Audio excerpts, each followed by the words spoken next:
साहब क्या खूब कहते हैं, सिख पुत्रां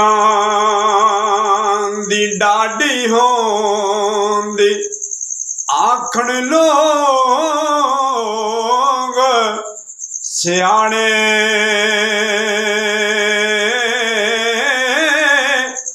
ए मेवा नबियां भी रब को मंगया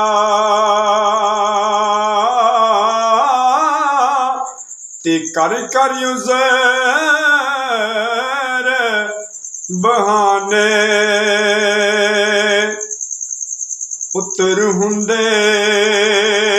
ने मिठड़े मेवे नाले रौनक हुंदी कर दी तियां दई नहीं कोई शै प्यारी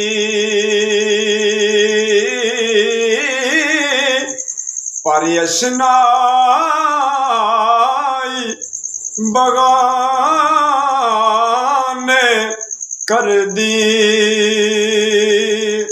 तो मियाँ साहब कहते हैं थोड़ी उम्र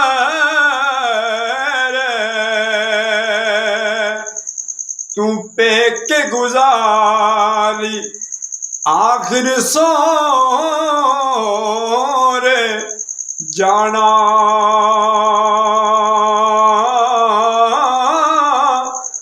जेड़े तेरी मां ने छुपाए ओ सस छुपावे ते जाना।